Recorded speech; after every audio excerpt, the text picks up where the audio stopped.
Good evening, Foragers, and welcome to this evening's The Truth Foragers here once again on the Boys from the Baltic Star channel.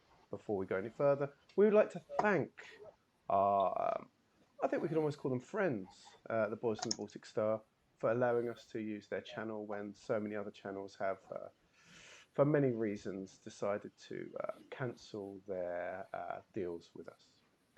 We thank you very much. We are very much in your debt, and the signed T-shirt with Rick's face on will be winging its way to you shortly, along with Just to punish you for your kindness. a few dusty tomes that we've taken photos of Rick leafing through to prove that he has indeed leafed through them, which raises their value by at least 15 pence a tome, I would say. Well, I always wear my reading gloves, of course. Well, of course. I couldn't imagine anyone wouldn't, quite frankly. It's one of your tips, isn't it? In your starting off. Oh, so you're starting off foraging book, isn't it? Yes, yes, reading gloves are essential. What were three others of your essential tips from that book? There's so many. There's like 1,000 tips in that book. There are. I mean, I think I'm particularly proud of the advice about waders, to be honest. That waders are not only essential protective equipment for the field, but also mark you as a highly academic and intellectual individual. Yeah, it's something that I started doing a few years ago, and when I am indeed wading, people have started pointing at me and shouting something at me, which I think is something along those lines about being an academic individual. I Like mean, a not banker, I think they thought I was. probably, yes, because that is a tradition, a profession traditionally associated with being smartly dressed and Mm, academic high achievement. absolutely. We'll come back to the other two little tips over the evening. That might be quite fun. We're not going to give them all away for free because Rick does need to make some of his printing costs back. Absolutely. But anyway, welcome, our wonderful foragers. Thank you for joining us this evening. If it's your first time tuning in, lured by the promise of delving deep into movie history, or you've been here with us before, it's always a pleasure to have you with us. As always, we'd like you to feel secure and safe here that we do have your IP addresses, but it's for your own safety. If you haven't completed the 14-page questionnaire or sent back a fluids test, please do soon. Sooner the better, so we can just make sure you are indeed who you are for the safety of our other listeners. Um, Rick, you've been delving deep into some of the fluid tests recently. Are people generally who they say they are in this channel? Um, Unsurprisingly, our regular viewers are extremely straightforward, as you'd expect. We find that everybody is exactly who we believe them to be, um, except obviously for the case of Bob the Martian, because he claims to be a Martian, and having carefully checked his DNA, it turns out he's from Ilford. Hmm. I was suspicious when his name was Bob because there are no Martians called Bob. It it's ridiculous, frankly. I mean, the Martian language doesn't include the letter B. No, exactly. It fell at the first hurdle, but that's why the fluid tests are there to ensure honesty among us all. This is a very honest profession, of course. Um, we will be looking at three wonderful myths, urban legends this evening. So please stay for as long or short as you wish. There may or may not be a break. We'll see how it goes. We're all aging gentlemen now, and our bladders aren't what they once were. So we will see how it goes, and we might make a decision on that. There is a red sun which you can click on. I believe generally we have nothing to do with it, but I believe the boys in the Baltic Star do offer some options for people to spend some points on. We make use of it in a couple of ways.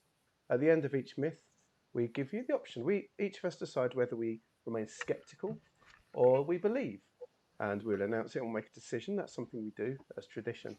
But we've been allowed to create that for you, dear foragers, our wonderful snufflers. to get involved and say whether you believe or remain skeptical. There's also, if you're feeling something spooky around the corner, the Price is Right is there, and dear Vincent, appears on the screen just to offer us a just a pat on the back, as it were, to get us through tough times. He If was a man who could really forage. he was a true forager, a spirit animal, as it were. Uh, Mm. there's something the Boys and Water Star have called the Minute of Wisdom, which I've actually left on tonight. So if you want to hear anything from Rick's book or maybe Rico's pamphlets, please put it out there and hopefully they'll be able to answer with a minute of true wisdom for you.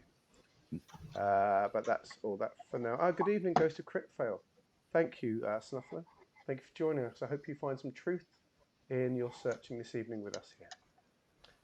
For those watching, you may notice there is 3 heads. 3 heads are indeed better than 2, it has been said, especially when it comes to hydras.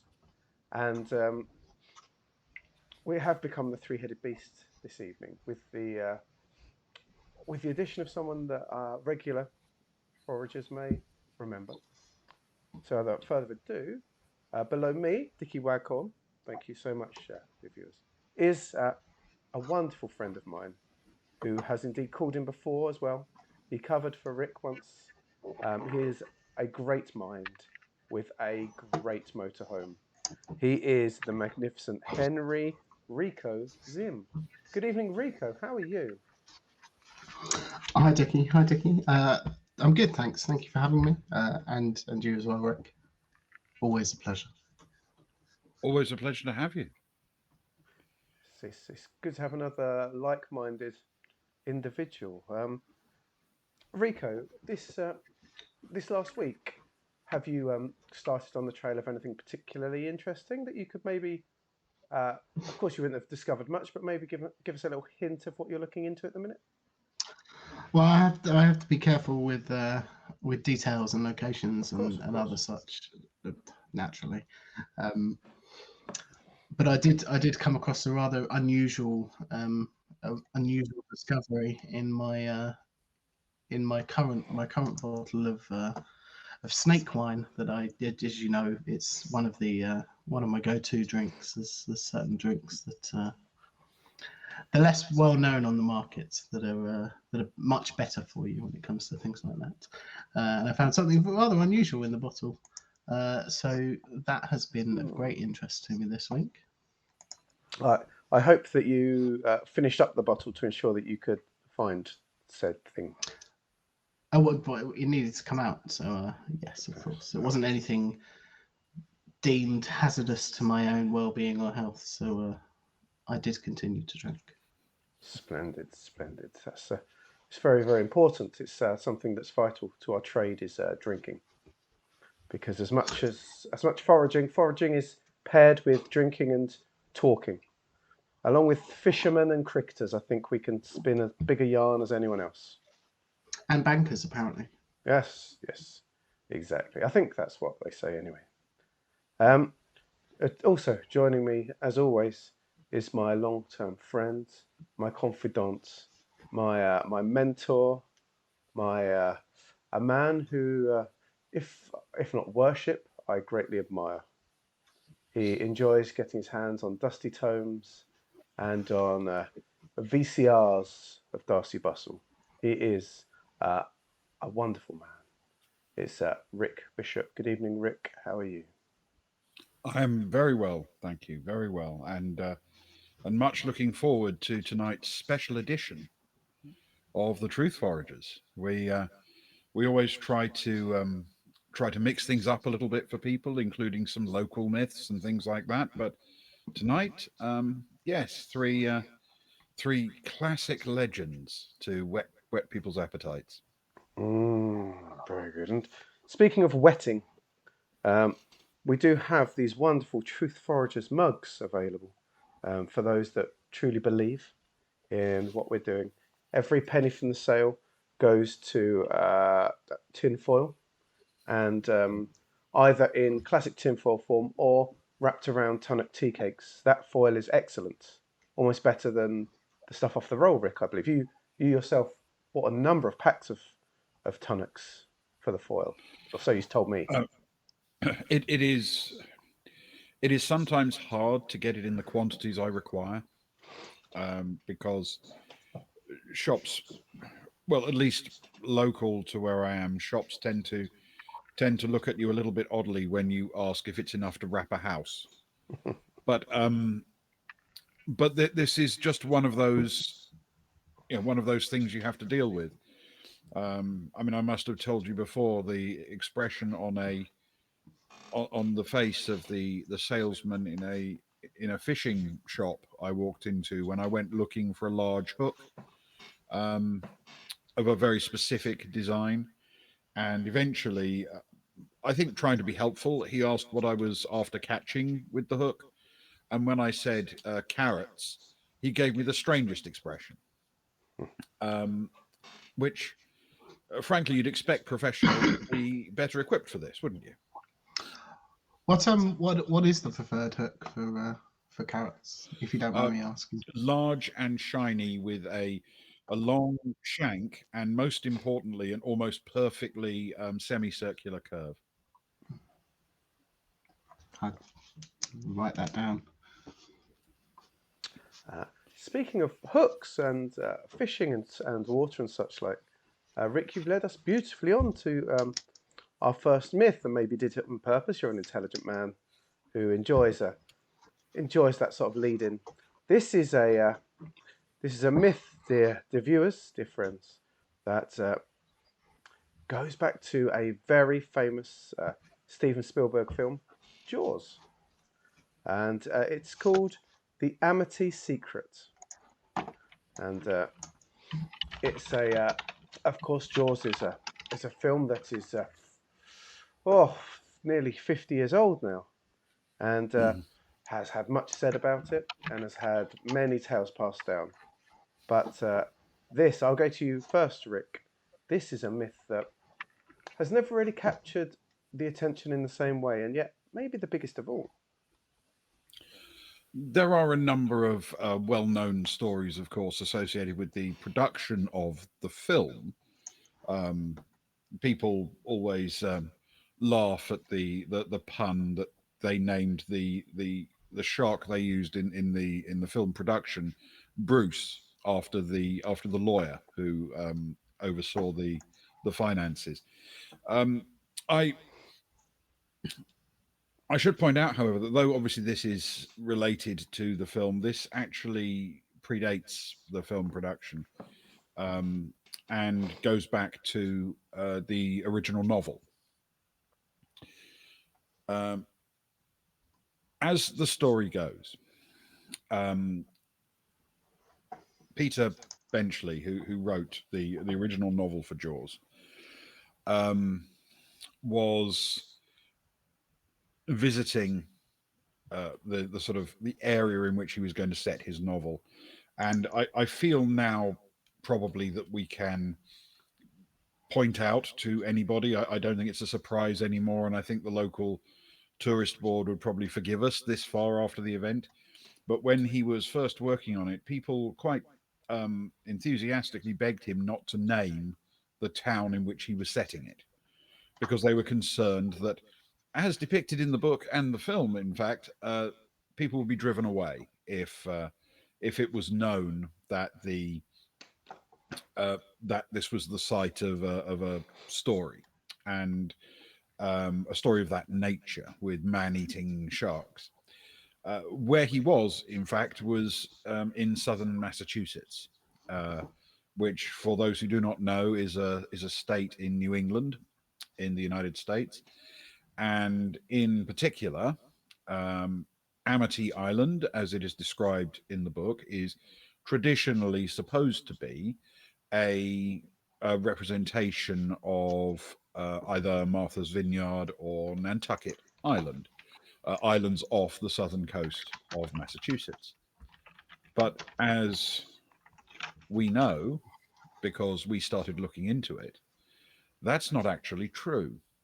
The place he was indeed Amity, a place Mm. that actually does exist, um, but is seemingly quite hard to find. It is a shocking revelation and brings in not just, as the name suggests, not just one, but two famous literature and movie stories, because Amity is also connected to Amityville. Mm. It's a, it's a quite shocking connection that many people don't realise. And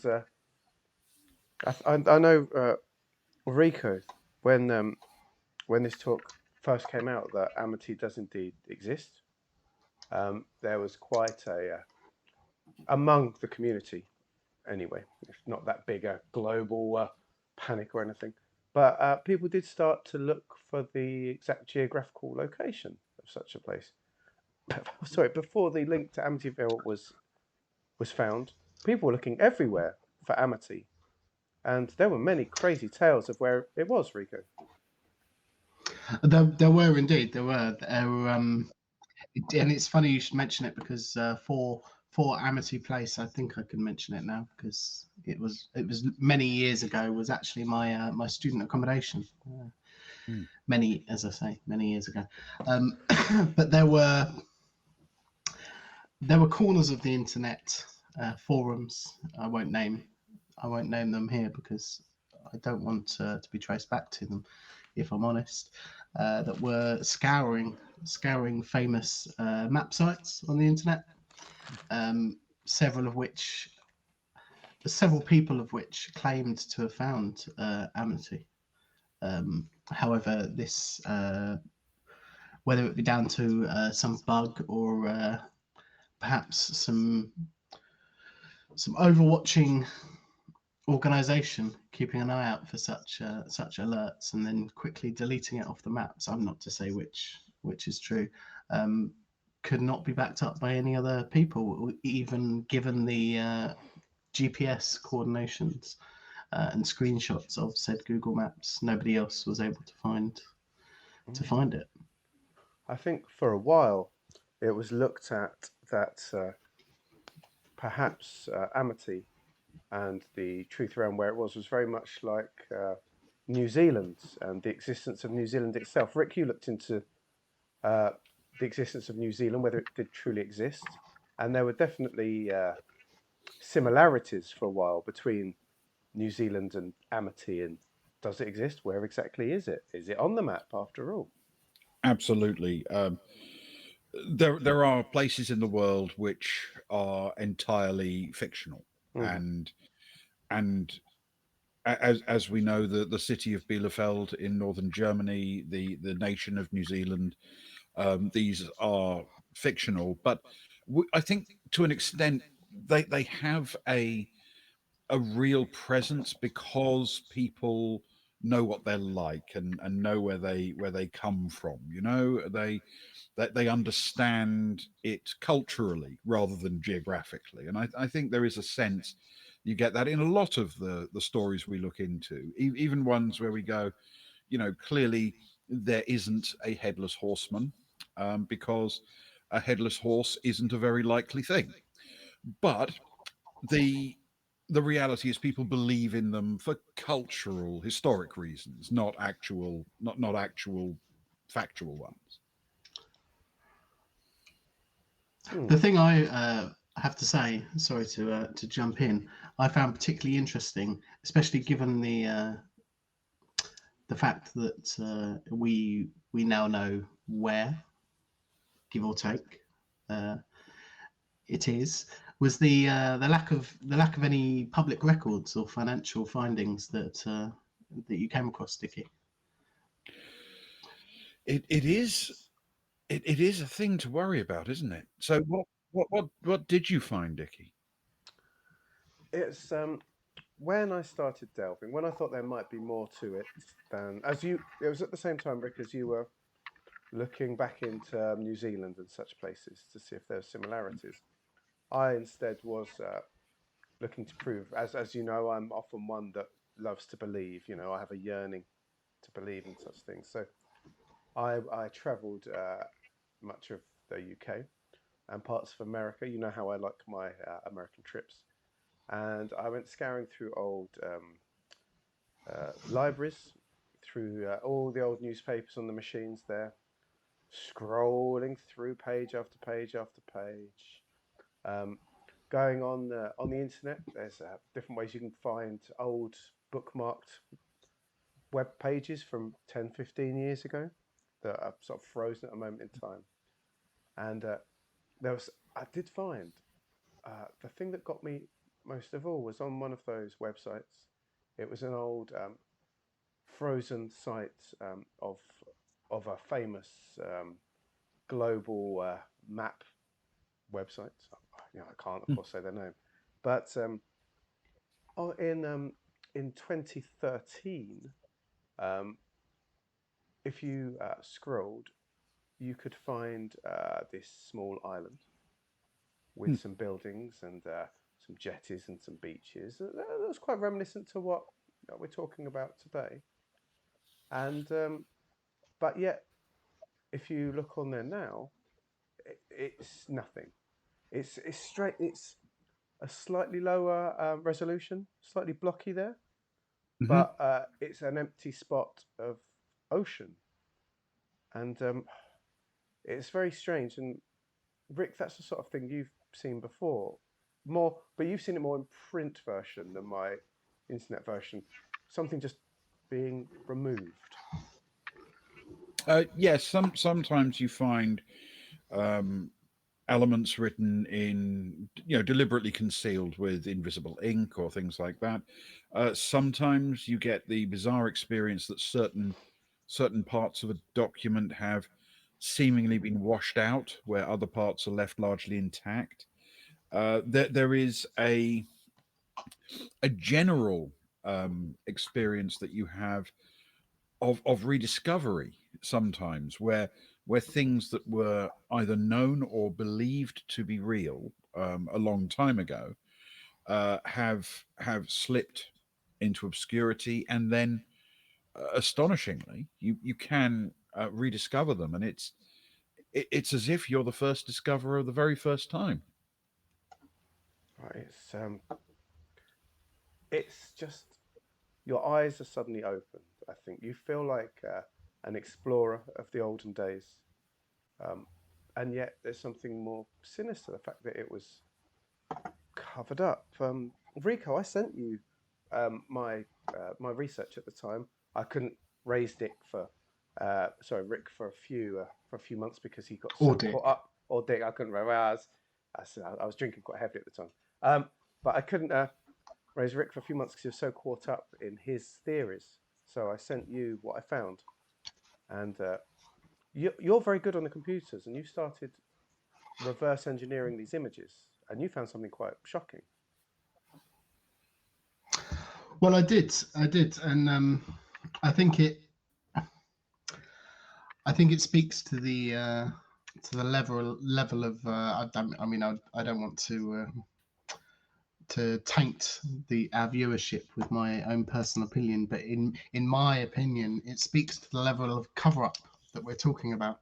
That once those images have been reverse engineered and we were able to come back to the originals were in fact, uh, as far as I could tell, certainly screenshotted, uh, but also photoshopped, and all that was underneath the slightly more blurred out pixelated ocean was different ocean, and you could certainly make out the seam, if you will, in the image editing, but layers, Dickie. It was worrying.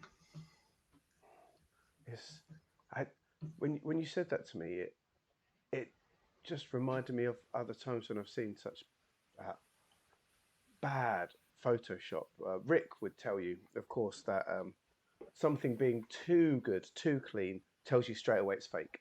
Rick likes a bit of Yes. uncertainty, the Of blurriness, the course. pixelation, because that makes it more real. That makes it more believable. It's one of Rick's big go-tos, of course, and of course he's right. But there's a time when that becomes obvious cover-up. and that's usually when you're searching for something, and that's there instead. Um, it was shocking. The thing that really, I felt like I'd hit a dead end for a while, um, but then Rick sent me something through the post, which just it reignited my hope in such a place. Rick, it was. I remember that day well. I'm sure it was just a moment for you, but it was like a lightning bolt for me. It was a remarkable find, actually, by pure happenstance. Um, Even islands and locations that are artificially eliminated from the records by governments and great powers, they can't get everything. So when stumbling through the attic of a family, um, looking through their old albums and archives and papers. Actually, there's a good tip for truth foragers out here.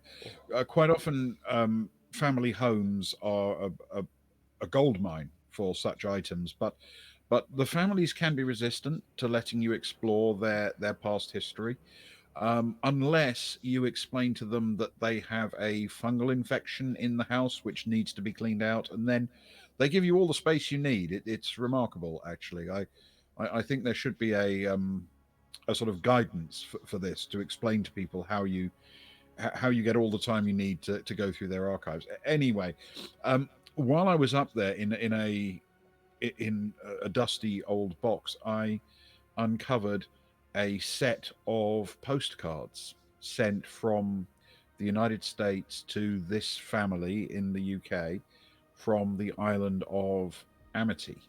And it it wasn't just the existence of the postcards, because we already knew the island existed, obviously.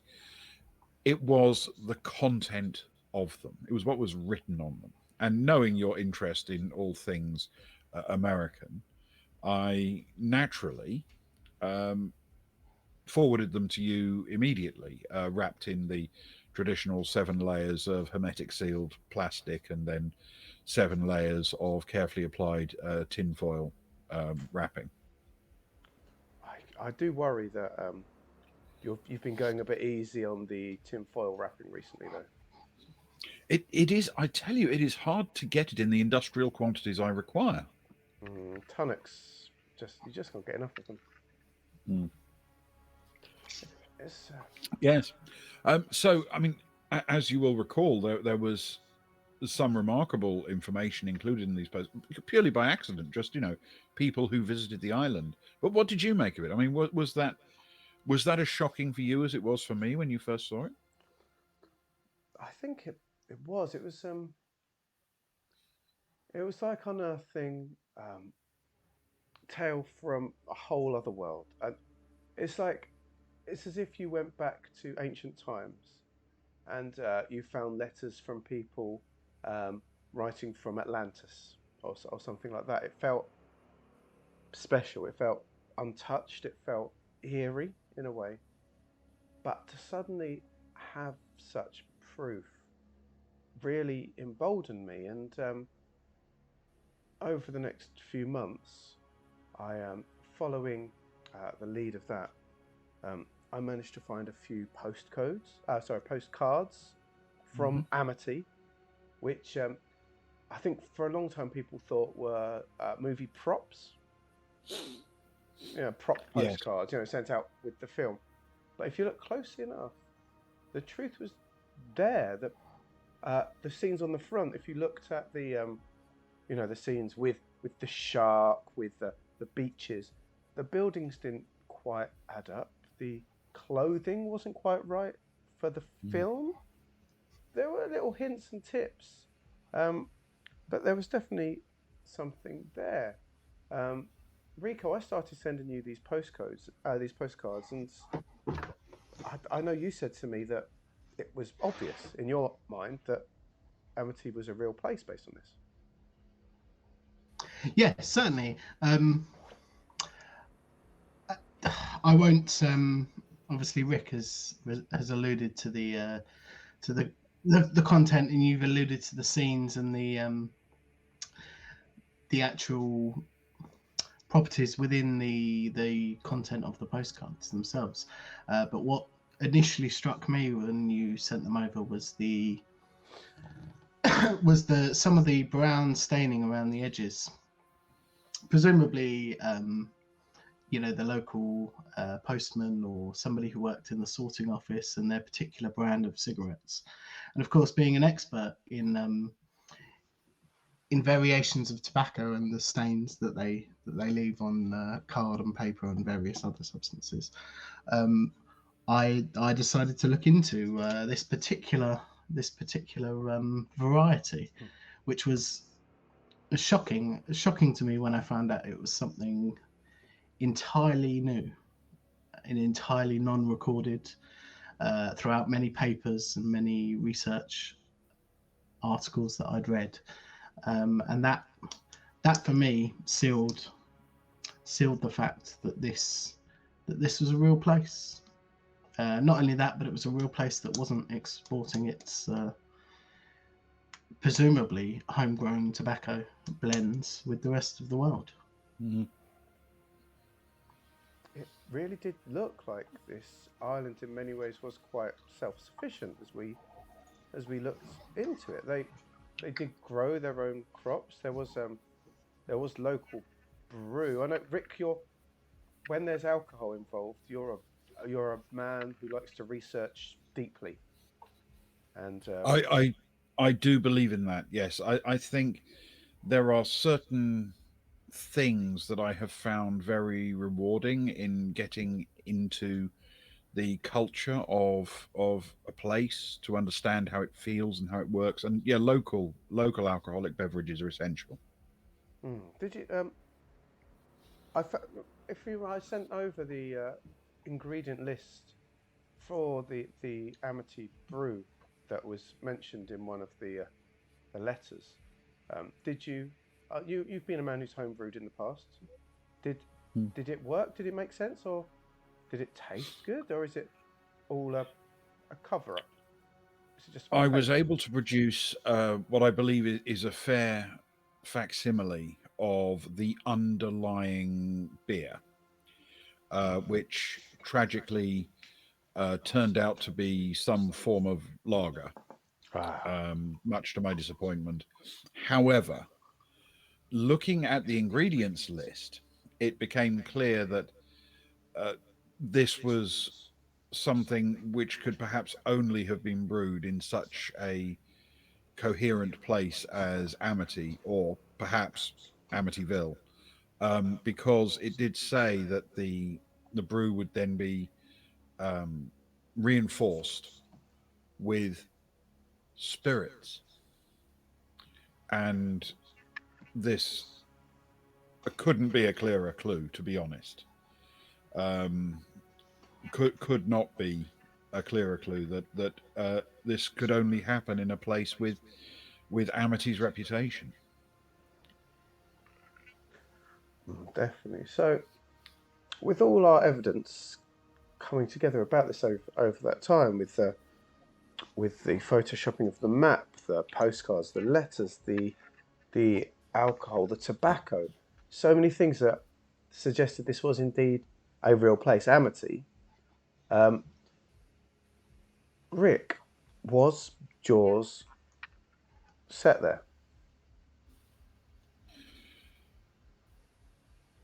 It was clearly set on the actual island of Amity. The shark is clearly representative of not a literal shark, but of the monstrous spirits that haunted and took on and brought along so many dangers to the town. It clearly indicates why the US government eventually, and in terrified desperation, excised all mention of the island from official maps and charts and tried very hard to pretend it didn't exist anymore. Hmm. Did yes, please, Rico. So I would only disagree with Rick on the shark. In my opinion, is representative of the overarching large governments trying to seek out their self-sufficient community. Mm. But other than that, very good point. Yes, very good point. Rico, you, I remember you travelled to Martha's Vineyard in Massachusetts to look at the old sites. Of course, time has passed, but geographically, there would still be positions, locations that would fit. As a man who's had boots on the ground, as it were, can you say for certain, physically, that Jaws was filmed there, the movie, or are there things that don't add up? Could it have been filmed in Amity, where many sharks are? I did a short trip, I must say. In fact, it was so short, I was, to my great disappointment, unable to even locate Martha herself. But during my trip, it became clear that the book was clearly set on Amity, which was clearly the place that Peter Benchley visited. By the time of the film production, however, I believe it is true to say that Amity was carefully excised from the the maps and even US history books wherever possible. Plus, if you'd filmed there, surely putting an enormous artificial shark in the water might have attracted the attention of the famous super giant man-eating great white sharks of Amity Island. It's true. After all, it has been shown through research, for those in the know, that Amity did indeed have a massive great white shark problem. But With many yes, in grisly both deaths. senses, a massive problem and massive sharks. And massive sharks, of course. Massive sharks. Yes. Which I assume is partly what led the author himself, Peter Benchley, to write such a tale. And then later, of course, to disavow its effects. He told people not to read the book because it would give them nightmares. He told people not to read the book because it would make them hate sharks and not take care of their conservation. But we all know the problem was that he had revealed in the book a secret that lots of people wanted to keep very deeply buried. I think each of us watched the film in preparation for this episode. I went a dozen times. I know, Rico, you're a stickler. When you get into films, you'll watch them many, many, many more times, of course. And Rick, we know how you are with your. Did you manage to get a VCR copy in the end? Okay. I was able to get an original VHS copy, yes, and I absolutely did watch it on that. I normally, as you know, in order to get the full effect, like to watch films in sort of 30-second segments, so that any hypnotic messaging or anything hidden within them can't affect me too badly. And so by the time I got towards the end of it, I'd actually managed to secure an original 35mm print of the film. And then needing to find a place to project it, of course, I unexpectedly uncovered a mold infestation in a small independent cinema near my house and was able to spend the night there watching it through. Yes, I found the film quite interesting. Did I know that we spoke with each other afterwards, of course, via fax and pigeon and our usual approaches. We all found scenes in that film that suggested that Spielberg knew about Amity. He dropped little Easter eggs, I believe the youth call them these days, into the film that suggest to those who can watch hard and make the connection, Spielberg knew of the existence of Amity. Rick, you were the first one to spot one, of course. There are clues all the way through, and it seems very obvious. Yes, when you look at it, that any number of these are pretty obviously built in. There are coded messages hidden in every section of the film. Uh, I think probably the most compelling, a message that can only mean what it does, is the request made by Quint, that the man he doesn't believe knows his way around a ship, tie a sheepshank knot in a loose piece of rope. A, a piece of operation that makes no sense whatsoever to anyone who understands anything about the sea, revealing deliberately that Quint is lacking a critical piece of information, that something is kept Mm. secret even from him, the old hand who's lived on the island his whole life. It couldn't be a clearer allusion to uh, to the secret of Amity. Mm. Oh, that was so. Once you look into it, that's so obvious. It screams. It screams it. Rico, you found some good things too. I think some unquestionable proof that Spielberg knew of Amity. Yeah, I did. In fact, it was. I have to say, I was a little bit disappointed, especially given both of your interests in the contents and the words of the postcards. But of course, the mayor in the film, Larry Vaughan, um, was indeed the signature on one of the postcards Mm. that we studied. Good. More importantly, the hints. I think hints is the right word. The alluding in the postcard that they were of some governmental authority on the island, um, sold it to me that not only was this based on Amity, but also that Spielberg had seen the postcards themselves at some point. It's just, in my mind, it's unquestionable, and in my mind, I feel this is leading us to an important question to ask. And for me, there's only one answer. I might be shocked by the two of you, but Rick Bishop, in the case of the Amity Secret, the cover up of Amity Island as a real place with a real shark problem, a giant problem, and a problem of giant sharks. Do you believe or do you remain skeptical?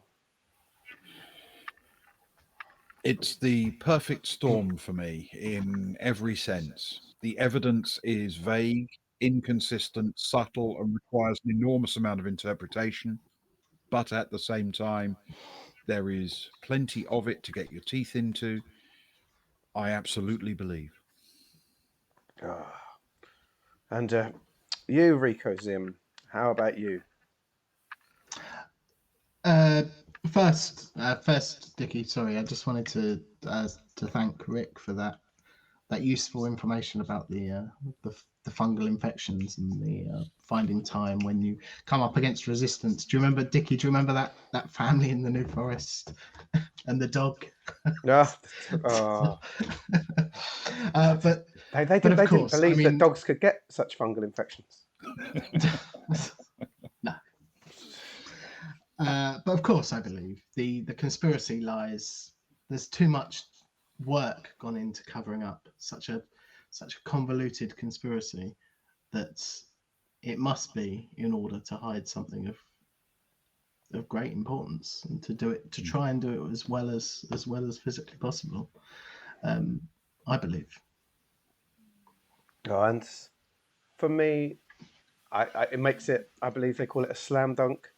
I believe. I think the maps, the photoshopped maps, the proof from those that lived there, the obvious scenes in the film, the nudges, the initials of people's names, the names themselves. It all screams out. Spielberg knew. The author knew. The people that lived there, of course, knew Amity Island existed, and it's been a big cover-up ever since. I totally believe. Um, for those in chat, already half Splice believes. Ewan believes. I'm very skeptical. Well, I got carried away there. I don't know how we could be any more certain. Stormbender believes. Of course, Stormbender does. Stormbender's well known to be an honourable snuffler who likes to get to the bottom. I'd expect nothing else. Ewan has proven in the past that he is a bit of a skeptic. Critfail remains skeptical. Critfail, we know Critfail well from these. A hard man to prove things to. So that's fair enough. It's important if you don't truly believe to not just go along with public opinion. Rick, any last words while I tee up the next graphic? Well, on this particular subject, no, I think we've covered it well. But you did mention earlier that when we have a moment of respite, I should bring up a couple of foraging tips that I use during my work. I'm sure most people are familiar with the concept that if you do find yourself in a in a remote archive or whatever, it's important to bring a small bottle for disposing of any excess waste that your body might produce during that time. Since certainly in my case, it is essential that there is a great deal of tea drunk as part of the foraging process. But I have discovered that in actual fact, it is even more important to save the time necessary for such things. And for that reason, I now tend to bring a bottle that is already full of urine, so I don't have to waste time in the archive filling one. Wise words indeed. For those of you that want more important insider tips from a man who has foraged for truth truffles for decades, then please get your hands on Rick's tome. Rick, what did you call your book? This one, because it's now in its seventh edition, is has been retitled once again to all of the foraging, all of the time. And whilst we're shamelessly plugging bits and pieces, it is worth noting that all of Rick's books, regardless of the edition, are full of gems for truth foraging knowledge. But I have been cheekily writing down the free ones that he's giving away with my very own Truth Forager pen, the only pen that not only blocks NFCs but blocks NFT waves as well. Excellent. A very, very good point. Scientifically proven. Wow. I'm hoping our next myth tonight will please Critfail, who has become caught on Cumbria, who can't escape the law of Cumbria. Maybe it's the women in mini skirts and tops with their cigarette packs rolled into their sleeves in the middle of winter. Maybe it's the abrasive accents and Nuki Brown. But Critfell can't escape the draw. But this next tale is nicknamed The British Brothers. And it's based around the classic film Blues Brothers. So why on earth have we called it The British Brothers? Rick, this feels very much... You sent me this title. Why have we gone for this title? Well, I think operationally there is a need sometimes to step back and see things from the kind of distance that can bring clarity. There are circumstances in which there is a deep need to get as close as possible to something, and there are times when it's important to step as far away as possible from something. In my experience, uh, when people look at something at the traditional distance associated with it, there's usually very little to see. It's either up very close or very far away. And this one is definitely something that can only really be seen from stepping back far away. And it does, as the name suggests, involve brothers. Um, Not necessarily in the traditional um, sense of biological siblings, but certainly pairs of men who are close, who are maybe related or maybe neighbors growing up or longtime friends dating back to school. And the very strange thing that happens um, in many places across the UK when you have these kinds of pairings. And when I started looking into this, I, I discovered, of course, a few little bits of it. And when I brought it to you, as I remember, you pointed out all sorts of correlations with other similar things that you found elsewhere or other relationships. But perhaps you could enlighten us as to that. There's as you say, brotherhood is can mean many things, and in Britain especially, um, you might refer to a close friend as brother, someone that you've been through a lot with as brother, um, someone who has a a deep similar hobby as brother. If you're Hulk Hogan, you call everyone brother, whether they're your brother or not. But that's very much an aside. Um, but it was this brotherhood between two certain men in Britain that it's believed is actually what might lie behind a movie that was initially thought to be about something totally different, set in a very different place. And I think the more we look into it, the more the very beating heart of this British brotherliness is at the heart of a film that people believe is the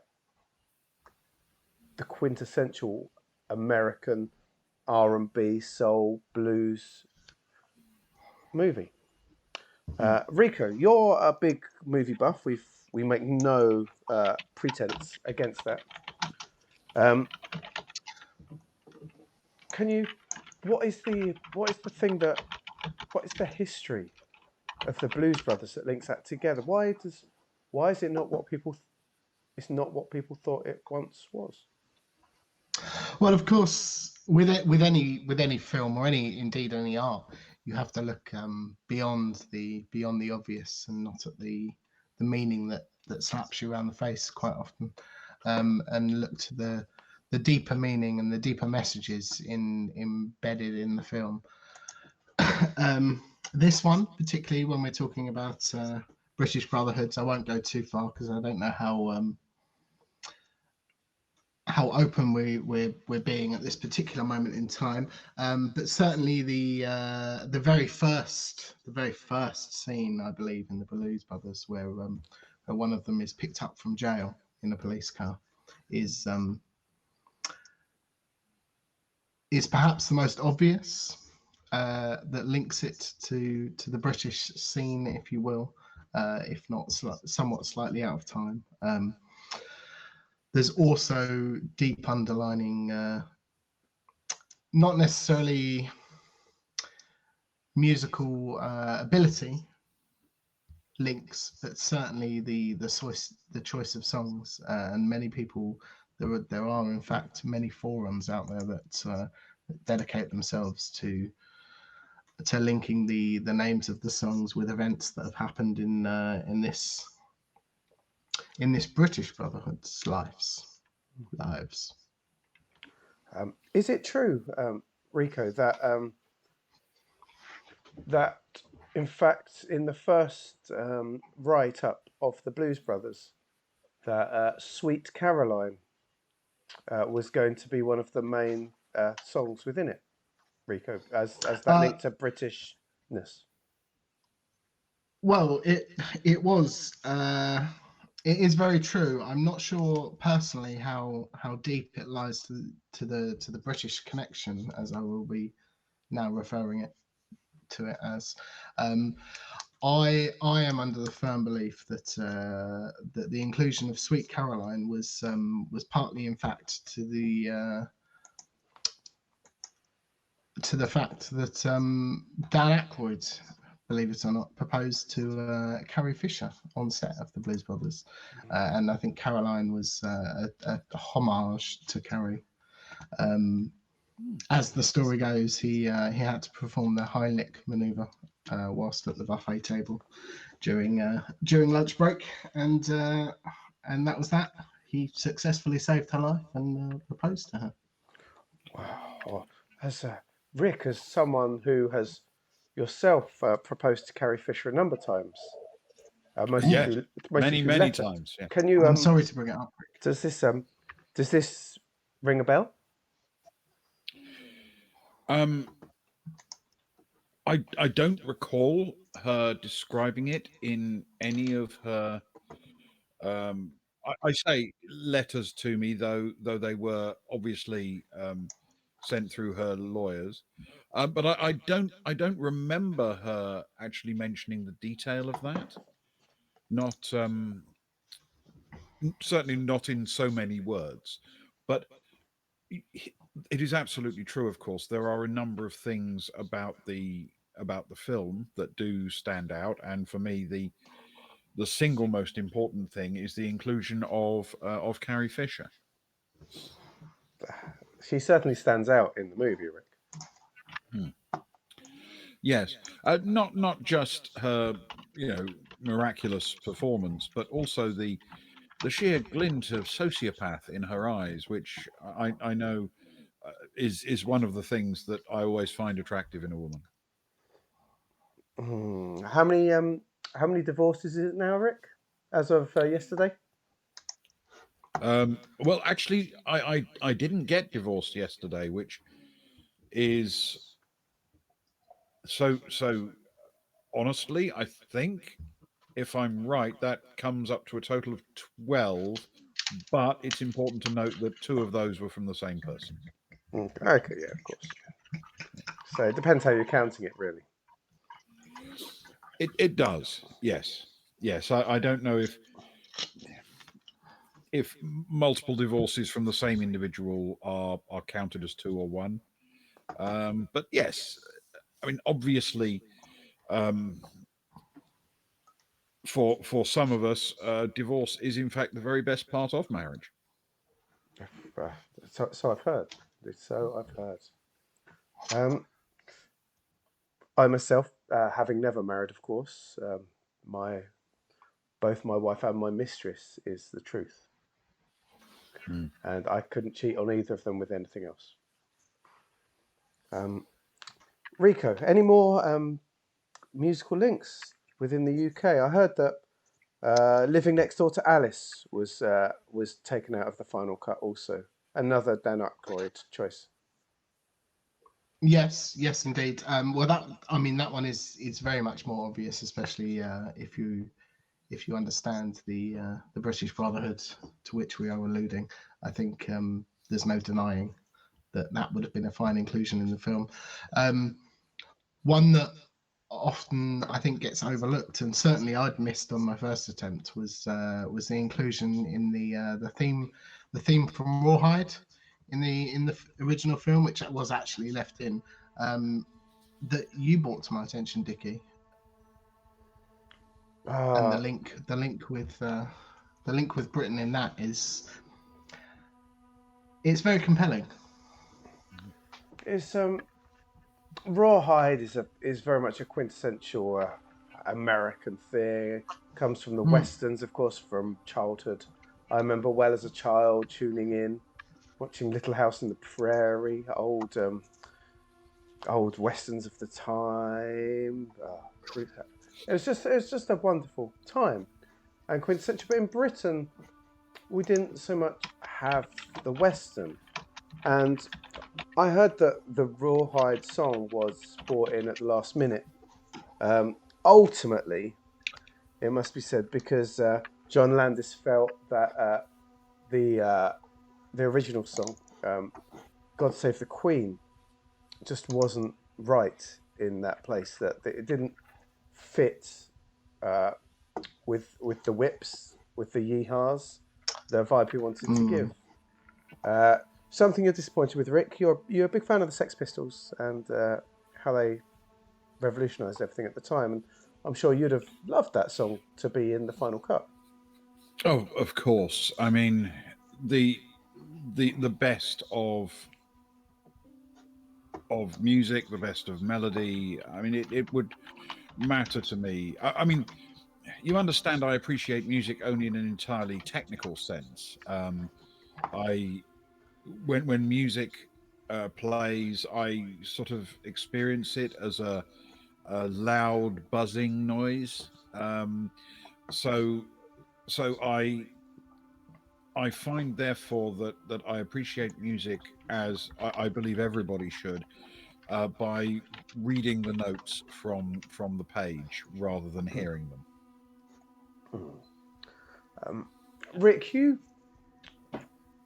I, if I remember correctly, a fan of yours. I think they probably read the first uh, the first release of the book that is now called All of the Foraging All of the Time. Hmm. I've sent you some what they say was old test footage from the original cut of the Blues Brothers that never made it. And you said that there was a lot of very obviously British influence to it. Oh, absolutely. I mean, for one thing, as I'm sure you know, Carrie Fisher was resident in the UK at the time. They were desperate to get her into the film, and the two male leads were cast on the basis of who happened to be available in order to make up the numbers, of course. So so they flew them to the original filming location, which was the Isle of Sheppey. Mm. That's where it was originally set, of course. It makes more It sense in the having Isle of Sheppey, the story. it there is a lot of Sheppey, I feel, in the tale. The local politics, the wide open spaces, the bridge, of course, a very famous and notable bridge, Mm. and obviously the fact that the world of the incarcerated, the prisoner, Mm. is a fundamental truth for almost all of the residents of the Isle of Sheppey. Um, Three prisons on a tiny island. Perfect Yes, for the Blues Brothers, really. it's absolutely ideal. It's it's not only like a triple Alcatraz, if you will, but also has another benefit. The film, as originally intended, of course, included a lot of destructive special effects. You know, buildings blown up, rocket launchers fired, all that kind of thing. And you could do that on Sheppey without anybody caring. Yeah, I hear there was no special effects originally. The plan was to do it for real. Apparently, in the original production, before they relocated it, the the initial use of the heavy machine gun and the rocket launcher in particular um, caused what was described in the local press as thousands of pounds worth of improvements. Mm. Mm. And of course, they didn't need a license for either of those. On Sheppey, of course not. No. No, no. I believe they only have restrictions on two things on the island of Sheppey. I believe you're not allowed biological weapons, and you're not allowed the ownership of hamsters. Sensible. Which, Sensible. which As we all know, these are both terrifyingly dangerous things, not just for your local community, but for the community at large. Mm. Did you, Rick? I know that the videos were suspiciously blurry for the original cutting, but of course, again, that definitely drew it to your attention. What? Unsuspiciously blurry, I would say. Yes. Was that Bob Hoskins instead of John Belushi? I did think it might be, and I did look into that. According to Bob Hoskins' autobiographer, who, as the name suggests, wrote the definitive work on all of Hoskins' cars, he told me that it was not, in fact, Hoskins. The original cast obviously did not include any Americans, but did include Dan Aykroyd, a Canadian, Mm-hmm. and Donald Pleasance in the other role. See, I'm very much bought into the theory that it is not in fact Dan Aykroyd, it's Bill Nye from the blurry footage. But I can't shake the feeling that Nye was, well, he was already a very old man at that point, wasn't he? oh, reasonably. Yeah. I'm just not sure if a man who was already in his 90s would have been able to do the stunts, given that there were no actual special effects or camera tricks. It was all shot in camera. True. But I could well be wrong. As I say, I'm reliant on a man who is fundamentally an expert in cars, and specifically Bob Hoskins' cars, who may not be the perfect source for information about a movie that did not feature Bob Hoskins or any of his cars. Yeah. Speaking of other things that didn't feature, Rico, you being the internet man you are, you managed to find some old movie posters, like original pressings of posters. You showed me one. I believe the first title for the film was going to be The Slag Brothers, but they made changes to that. What else did you find in that? Understandably. Of course, it make a lot of sense. Was there? What else did you find in there? There was quite a lot of evidence, I believe. Yeah, well, of course, the names of the cast hadn't been added at this point because presumably they hadn't settled on the either the final casting calls or the or who was going to appear first on the movie poster, which is very important. But you can very much see some local Sheppey landmarks in the background of the movie poster. I think some things that are quite obviously Sheppey. I think anybody that's been to Sheppey, God bless her soul, will undeniably say that one of the halves of the faded images together is certainly the beach there. Yes. Unmistakable by the the broken Stella bottles, I think, that are littered along the floor, and the other one is the closed down Poundland.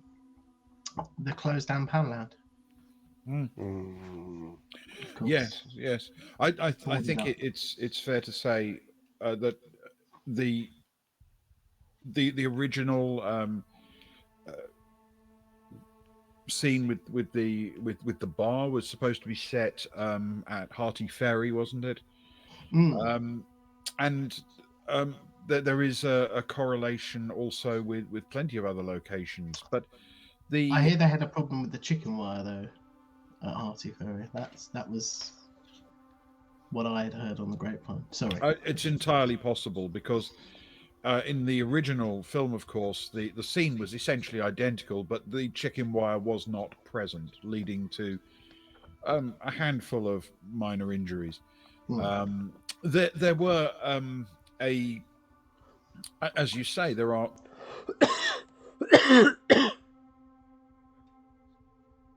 and anyone who's ever visited Sheppey will remember its landmarks quite clearly, however much they may wish to forget. Um, they do have a way of sticking in the mind and not letting go. Well, I'm feeling down from the amount of time we've lingered on Sheppey, which is understandable. It's the setting. The last thing I'd like to bring out is something we all looked into as well. Was It's the the Blues Brothers. it gives you the It would have been blues anytime. And a very fitting filming location, in my humble opinion. I It would, think so. to be honest. We touched slightly on the music, um, but in those early cuttings, I myself saw the some of the songs that were going to be used and replaced, and it was very interesting. In the final film, of course, you have Aretha Franklin, Ray Charles, Shaka Khan, incredible R&B songs, soul songs. In the original, of course, Slade, Mott the Hoople, Shawaddy Waddy. Um, Rick, do you feel the film is weaker for the change away from Shawaddy Waddy? Truthfully, if you're appreciating the music purely through the medium of looking at the notes on paper, it doesn't make as much of a difference as you might think. Partly because I think it's hard to simultaneously do that as well as watching the images and retaining the pictures in your mind. I, of course, have a complete score of the film written out in traditional notation, Of course. and my copy simply has images of Carrie Fisher on every page to keep me properly engaged with the story. It's how you enjoy music, written with images of Carrie Fisher. It is one of my favourite ways to appreciate it. Yes, yes. In the same way as my way of enjoying dance at its finest is to look at notation with pictures of Darcy Bustle on it. Well, and of course that is allegedly one of the main reasons for it moving across, is the musicians that were featured being an 80s film, I think, off the top of my head. Sorry, I don't have the information in front of me. Set somewhat earlier in the time. It has been rumored that both Bob Geldof and Midge at some point early on wanted to prelude Band Aid and get all of their friends involved. They had a posse. They pressured the movie makers to include all of them, which I think would have been an interesting inclusion, but certainly not in keeping with the film's setting or the year in which it was set. And that was one of the big drivers to pushing it across the pond. So I hear. Boy George was very good in that episode of the A-Team he was in, and I think he would have done okay. I think all of them would have done. All of them would have done rather well, but yeah, I think rewinding it 20 years beyond their musical peak would have been a push for most cinema goers, in my opinion. I would have been happy for Bono to be Also, in the film if he had been killed in the I was about to say also Bono, but yes, you are right. That is a valid point. It's just ultimately it's a missed opportunity for British culture at a time that early 80s. John Landis could have really made a push for a real positive British cultural movie. Rick, do you think he made? Albeit based in Sheppey. Yeah, everything has its limitations. But It was the cheapest place to go at the time. It still is. Rick, would you say John Landis ultimately made the right decision in switching out Sheppey and Shawaddy Waddy for Chicago and Aretha Franklin? I'm not entirely sure he made the right decision. I feel the story would have been stronger had it made sense through being set in Sheppey, had it made sense through being about Bluetown, but also the the reality is I'm equally unsure um, about his um, removal of his werewolf film from Akron, Ohio, and resetting it in London. So it is it is possibly a creative decision that Landis made, but every fiber of my being says you should go with your first answer, if you know what I mean. Mm. How about you, Rico? Would it have been a better film if it was set among the prisons of Sheppey to the beautiful tones of Bob Geldof and Mott the Hoople? Better is a very subjective term, Dickie. Uh, would would it have been darker? Yes. Would it have had more of a cult following? Yes. Would I have enjoyed it more? I'm not sure. I'm not sure. It's a hard. I I'll be honest. I would watch both films, Uh, possibly back to back in some weird kind of cult omnibus. it'd have been the way to watch it. I know Rick would have watched both if Carrie Fisher was in both. In 30-second stints, of course. Of course, for many reasons. So, dear friends, Rick and Rico, we've looked in depth at how the Blues Brothers, there is a lot of research, there's a lot of evidence that suggests that originally it was a film to be set in Britain with British music, British actors, um, in Sheppey itself, Blues Town. But for all the evidence, can we be certain that's the case? Was the Blues Brothers originally meant to be a British film? Rick Bishop. There is compelling evidence to suggest that the Blues Brothers was relocated to Illinois, um, even though there are lines that specifically reference not just Illinois, but people from Illinois, political cults from Illinois. Nonetheless, it would have been easy enough to change the script. Um, Hmm. However, I will point out that my skepticism in this instance is more from the fact that apparently this particular story emerges in many parts of the world. There is a version of exactly the same myth that is told in Italy, one that's told in Peru, and one that is told in Detroit. Accordingly, on my on my sort of researches, while I am convinced that there is every chance it was originally set in Sheppey, and there are compelling reasons to believe that, I sadly cannot confirm that it was Sheppey and not, say, Newcastle, Australia. Mm. Sort of a skepticism for location rather than the fact that there was something else to it. I therefore remain sceptical about Sheppey specifically. Yes, We all remain sceptical about Sheppey.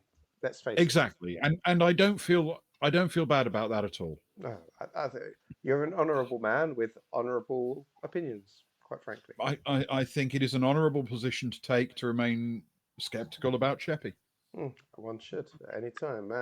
Rico, as for you, was the Blues Brothers originally a British film based in Sheppey?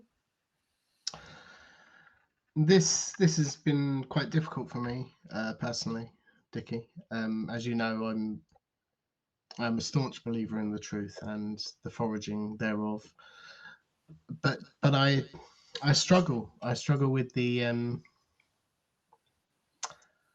Some would say I struggle with the loss of the potential film, The British Brothers. I would say that I struggle with the unless unless it's in the pipelines to be remade in its British form. I would struggle. I struggle with the necessity to know. Perhaps I don't want to know that it could have been a thing. Such a glorious film with such a wonderful cult following could have been in the pipelines and then been dashed against the rocky shores of glass-ridden Sheppey. Um, I'm skeptical. I can't. I can't bring myself to give myself that glimmer of hope and then take it away. Um, two skeptics among me. Ah, as for me,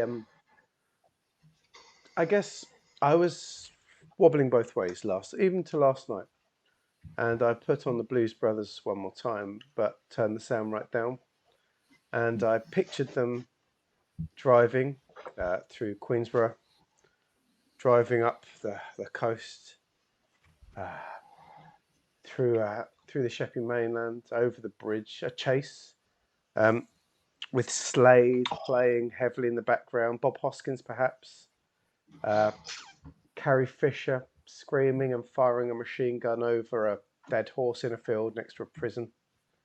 And it just felt so right to me. It felt so, and for that reason, I believe the Blues Brothers was originally set in Sheppey.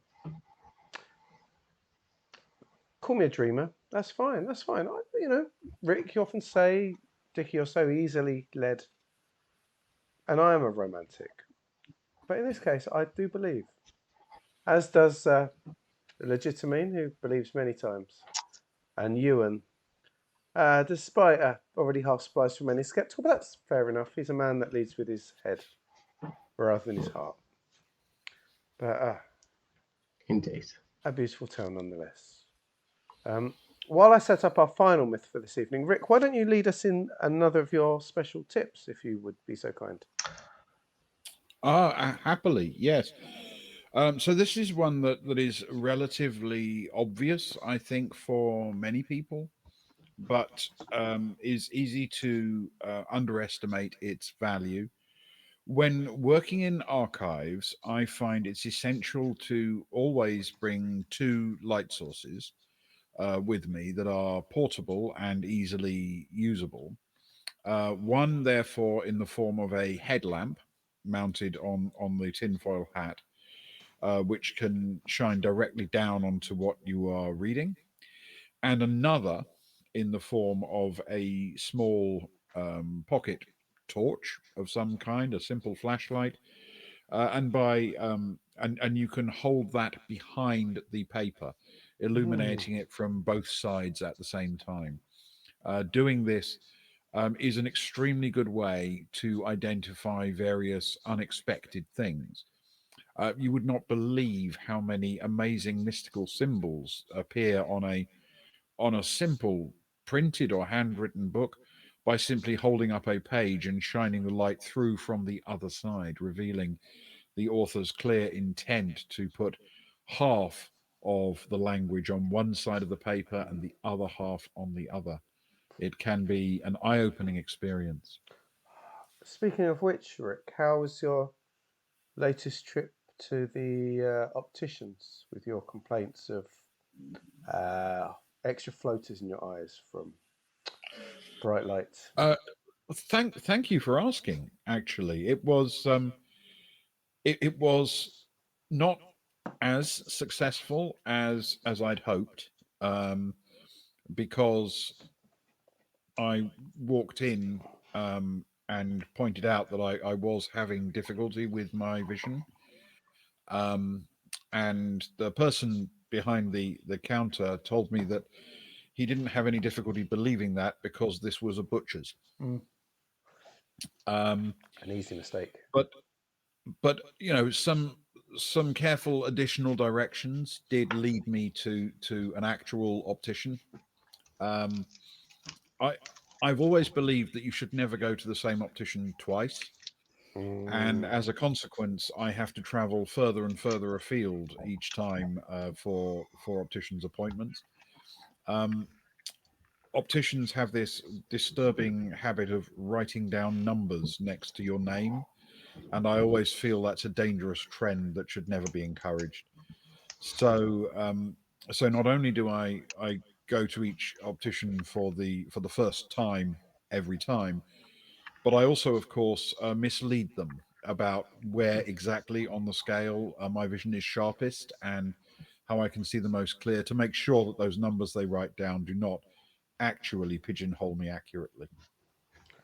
Um, the last optician test you took, as you say, you had to go farther and farther. I believe you had to take a drive up to Barnard Castle to check your eyes.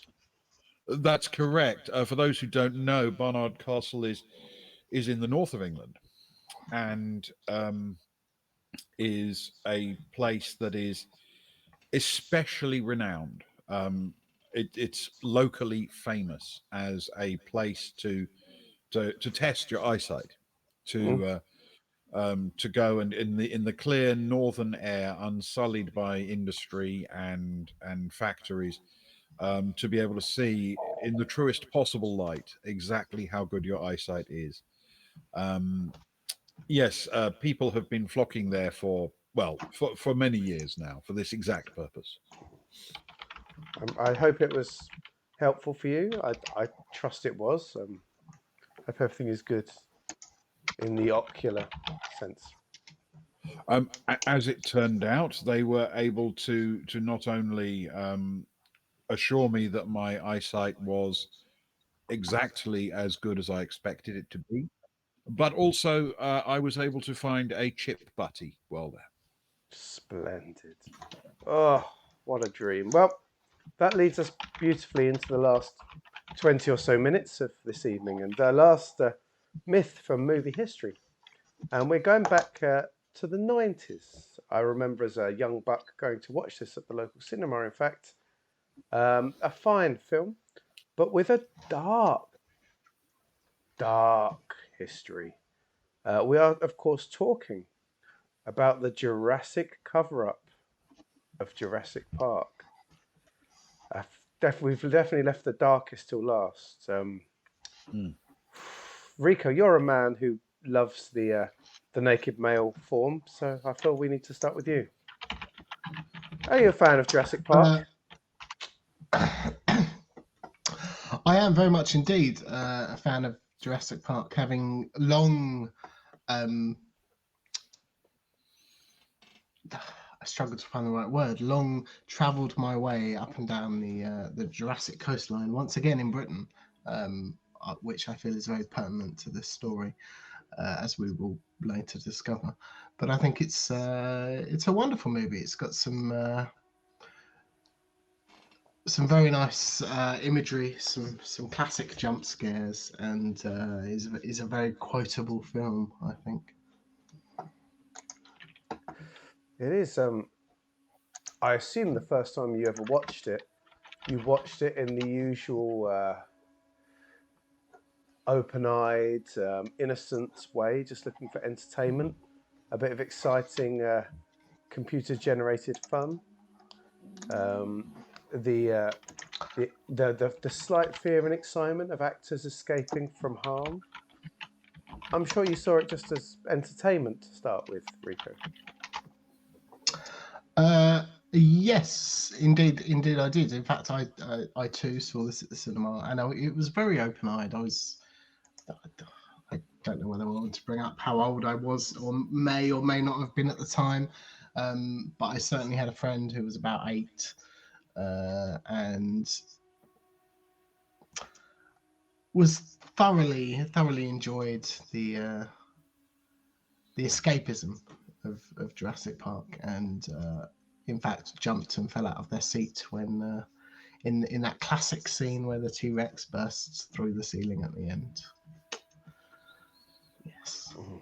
Um, before we go on, sorry, I must pause you. I must raise a glass to John Legismine, who has redeemed his to you, and we all need to raise a glass to this wonderful man. He's a Greek Adonis. The notes I've been left by one of the boys from the Baltic Star. They say he's a marble carved Greek Adonis, Something about a moth-bitten bear. No idea what that has to do with anything. But I must raise our glass to Mr. Metanthropes himself. We should certainly cover, or you, some iteration of us should certainly cover the Greek bear at some point, because that is a truly fascinating mystery. That is a good mystery. We sure I'll make a note of it. Rick will no doubt spend a few sleepless nights looking it up to just get started. Absolutely. I'm always happy to spend sleepless nights. Indeed. Rick, you said to me that even from the first time you watched Jurassic Park, you didn't enter with the same wide-eyed innocence of youth that Rico and I did. You could already sense there was something more sinister at play. Yes, it was something I heard before I walked in. In fact, it was mentioned to me in the queue walking into the cinema. I went to see it in one of those suspiciously cryptic places, a location known as Leicester Square, which is named that way to confuse people because it is nowhere near Leicester. And the the location was a very excellent opportunity to see the film, and I enjoyed it a great deal as purely an entertainment. But on the way in, I did hear something which naturally filled me with absolute dread, um, because while the story purports to be set in Costa Rica, uh, the film was in fact constructed in Hawaii. Mhm. And as we know, Hawaii is the site of huge and complex US government installations, including those facilities where they have been breeding dinosaurs for military purposes. So as soon as I knew that it was that it was set in Hawaii or filmed in Hawaii, I was literally staring at the screen looking for any opportunity the filmmakers might have taken to cut corners by introducing actual living dinosaurs onto the screen. And of course, it wasn't very long before I saw some. Sorry, sorry, Rick. I feel I have to interject here just to highlight the fact that not only were they filming living dinosaurs in Hawaii, but at the same time, the very registration papers for the film originated in California. Yeah. Obviously, a well-known spot for certain other influences, shall we say? I won't mention the area Of that could course. possibly link to, but there are strong suggestions that not only are they breeding military dinosaurs, but in fact that it's crossbreeding with uh, otherworldly entities. I have heard such things. I mean, obviously, we all know that there were some models used in the film, and there were Hmm. some computer representations used in the Jeff film. Goldblum, for one. Absolutely. We all know Jeff Goldblum is a fictional computer created entity. Oh, of Um, course. That's common knowledge by now, isn't it? I mean, it's just by looking at him, you can clearly see that's true. Um, but when the alleged raptors appeared on screen, an animal that's 5 times the size of an actual raptor, if you were going to recreate one in in in a fictional sense, um, and not only that, but acting so fundamentally basic. As soon as you saw them, you thought, why did they coach them the way they did? Um, After all, these U.S. government Raptors have been bred to fly fighter jets, drive tanks, operate submarines. It seems bizarre that all they were shown doing was running through a forest. And truthfully, it is it is though that difficulty that they had of hiding the power of the intellect in those animals' eyes that made it so incredibly obvious to me.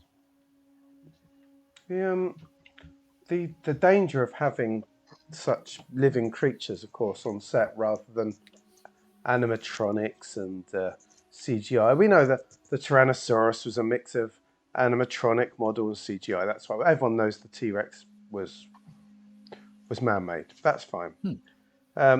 Certain other dinosaurs, there was a mixture. Maybe they only had one or two of other dinosaurs, and then they CGI'd the others in to make them look like there was more. Of course, Yes, the raptors, of course, were the sticking point where all of them, as far as we can tell, were indeed real life raptors. absolutely. And that it was a raptor indeed that caused the downfall, the loss of the sad loss of dear Dickie Attenborough, of course, who had to be Yes. replaced on set halfway through filming. Uh, A national treasure. Later, as you say, replaced with an animatronic version, and that can now be seen in Madame Tussauds on display, I believe. mm. They those the eagle-eyed amongst there are things you can spot, Rick. There are things that there's a point that you can tell that they had to switch to the animatronic Dickie, of course.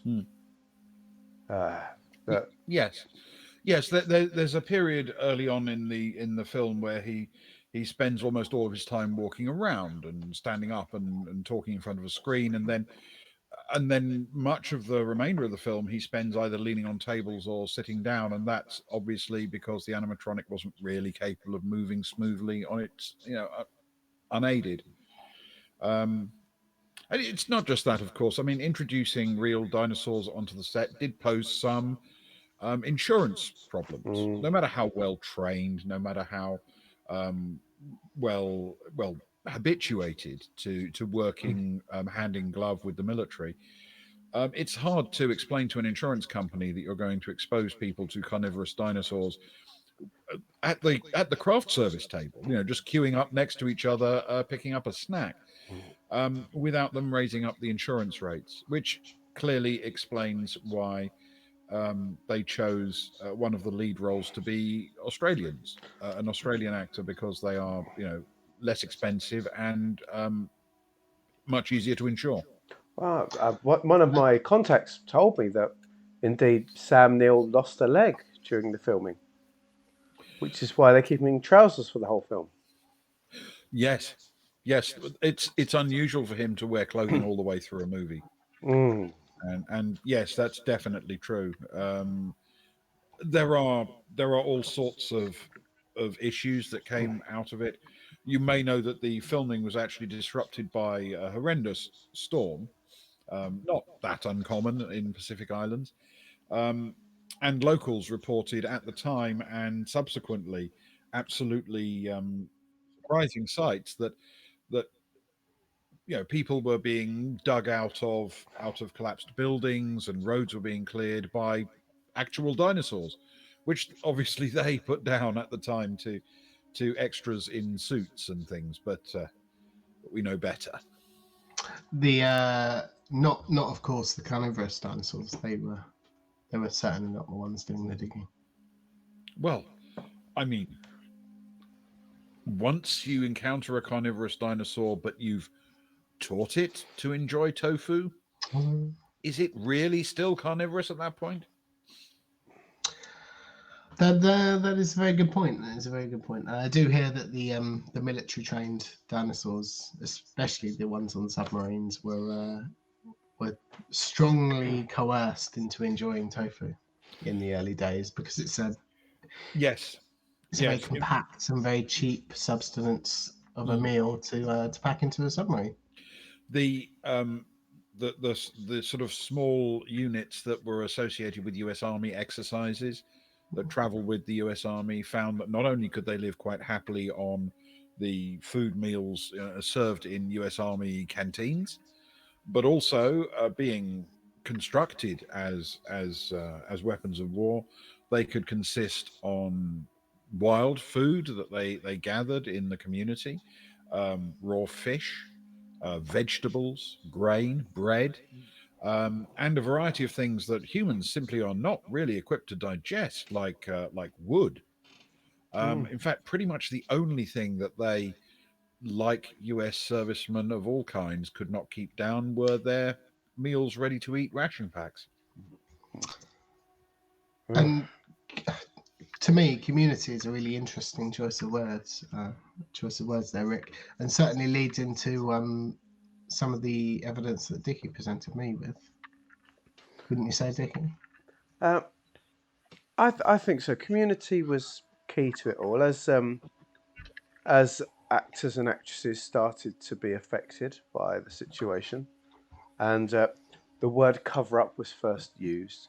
For example, Laura Dern, the actress, hadn't even realised that Jeff Goldblum didn't exist. That he was added on later. It was a man in a green suit running around, and Goldblum was added very much same as The Fly, same as everything else he was in. There was always a green suit, and Goldblum was added later. She didn't realise that. Of course, dear Dickie Attenborough was killed horrifically halfway through filming. Sam Neill lost his leg, and Wayne Knight, of course, was indeed actually blinded by the dinosaur spit and has spent the entire rest of his career pretending to not be blind. But it's quite obvious that he is. Yes, yes. Though I have to say, he is a gifted performer. Very Until you much so. actually see him walk into the furniture, it does he does convey it quite well. They cover it Mm. well in. But if you watch outtakes of films, as are often included in DVDs and Blu-rays now, 90% are Wayne Knight walking into furniture. Sadly. Mm. But the sense of community, as you say, Rico, became strong.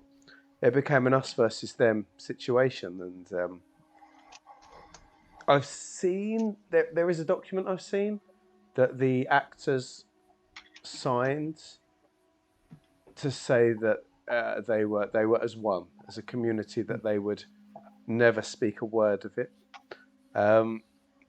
But one of them did go against that, Rick. Ultimately, for all that was said, as a community, cast and crew, the locals, the dinosaur trainers, the military.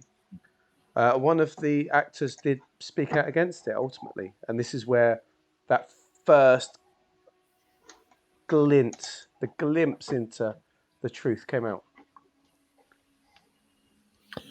Yes, I think when Samuel L. Jackson took his camera to set that day Mm. and took a photograph of the little reflective globe on a stick that was being held in front of Laura Dern, so that she would have something to look at to indicate where Jeff Goldblum would be digitally added later. Mm-hmm. But Jackson took a photograph, of course, of the fact that the other end of that stick was being held by a raptor, and that that photograph caused, well, a lot of consternation when it leaked. Initially, accidentally. He says it was accidental, and I take his word for this. I don't believe he actually intended to reveal the secret, but once it was out, he felt honor bound to not deny it, if you see what I mean. And yes, it has caused absolute consternation, and as a consequence, his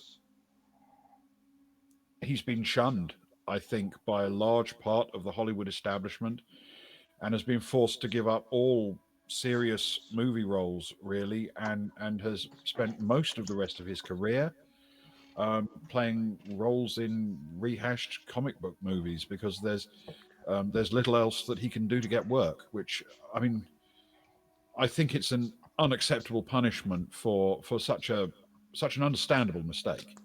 It's, it feels like he's having to live in purgatory, having to appear even in post credits in these increasingly average and sub-average films and series, almost like a Yeah. punishment for speaking out against the yeah the powers.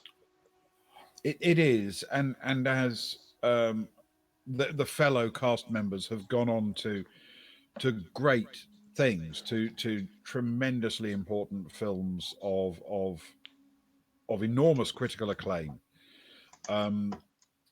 Jackson was not only unable to do that and had to go for cheesy comic book roles, but also, as I'm sure you have noticed, uh, made no appearance in any of the sequels, reboots, or anything else within the Jurassic Park franchise itself. It is frankly disturbing. Speaking of another actor who bowed out, of course, Ariana Richards, who played the girl in it, Lex. She totally turned her back on acting more than a decade ago now, and hasn't been in a role since. There was talk that she was going to out the truth, and maybe there's a cover up, and she backed away. Rika, you tried to call her. Did you get through to her at all? There's rumours that she was going to speak the truth at the time. I did. I did, in fact, get through. I eventually through their. They say agent, but obviously not agent, given the lack of working credentials at the time. But we had many fine conversations about many conspiracy theories. I opened up to the to many of the things that were discussed tonight. In fact, they took great interest in the British brothers, and I won't say they shared my exact views, but they were very very excited by the prospect of said film and a potential remake. I couldn't dare tell them that wasn't actually on the cards, to the best of my knowledge. But I thought that might open the floodgates for some toing and throwing of truth foraging between, as it often does. Both Dickie and Rick, that quite often if you open up to somebody about a certain truth, they will elaborate and give information back to you. But alas, this time they were not so interested in talking. Certainly not matter of factly. Certainly not on the record. I could potentially talk to the both of you about my the exact content of our information, aside from the goulash recipe that I received off of them, which is wonderful, by the way, which I can pass on that as well. But certainly any of the off the record conversations we can have under the table after this has happened. I think I would very much appreciate that, and if she made any mention of her implication in the leak about the underground monsters that she encountered during the filming of another of her films, if she gave you any information on that, I'd very much appreciate hearing about that as well, because I get comments and questions about them all the time.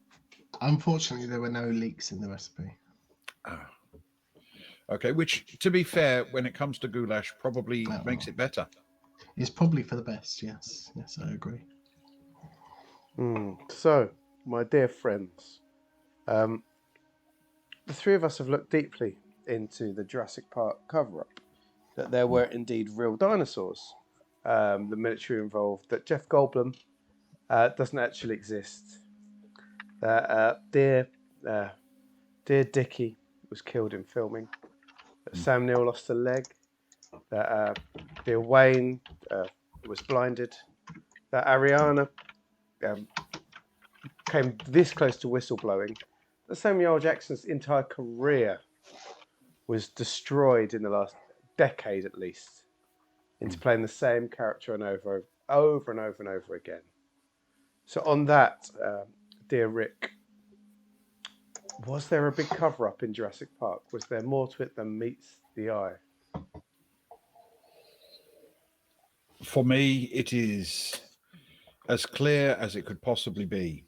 This is not the Jurassic Park cover-up. It is the cover-ups. Cover-ups upon cover-ups. It is one of the most obviously manipulated narratives in all of recent history, and I absolutely believe. I'm going to break the protocol because I'm going to wear my heart on the sleeve and say that I can't see any other way other than to believe. Everything points to it. There's so much evidence, so many redacted letters, some comments here and there, some rumours. It's impossible not to believe. I totally believe it. Rico, do we get a 3 for 3, or you're not quite won over yet? I would slightly disagree with you, Dickie. I don't. Well, there is evidence, and there is a reasonable amount of evidence. I don't think it's the most conclusive. Certainly not the most quantitative evidence that we've seen tonight. That being said, I think the application for filming visas in Hawaii from Nevada, from California, right next to Nevada, where the known knowledge of extraterrestrial activity has been so widely documented, is evidence to me that something is wrong, and there is clearly something to be found here, I believe. Ah, a beautiful thing. And chat is believing as well. It's all believers in chat, and I think for me it's the most obvious one of the night. There's a vast. I genuinely don't believe it's possible for a rational mind to look at Jeff Goldblum and believe that that's a real living person. No. 100. That if nothing else sways you, it has to be that. Quite frankly. I mean, they shot a scene with no legs on the man. Absolutely. Yeah, it's an easy mistake to make when he's a CGI character. I mean, well, and that's what I hear. They missed out that section in their technical department and just rolled with it and wrote it into the rest of the film. And why wouldn't you? If you're dealing with a CG character, you can tell the computer to stop drawing it whenever you need. Exactly. I've really enjoyed our little trip through Hollywood this evening, dear friends. It's been a wonderful time. It's been nice to share our knowledge with each other and with our snufflers in chats.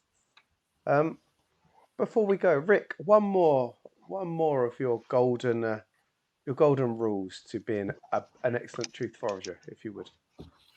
Well, actually, in reference to the one we've just done, I will say this. There is a great deal of useful information to be found from the creative industries. The number of times I've been given a really good insight into a legend or a story by the way somebody else creates or propagates either the sort of official line or their version of the mythology, and in both cases there is much to learn.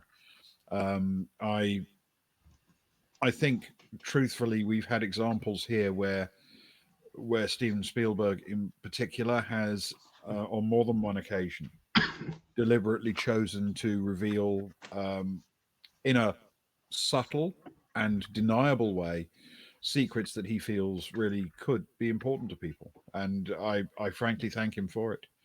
I think probably only George Lucas has done a better job of portraying the real universe in which we live in such a subtle way that it is deniable.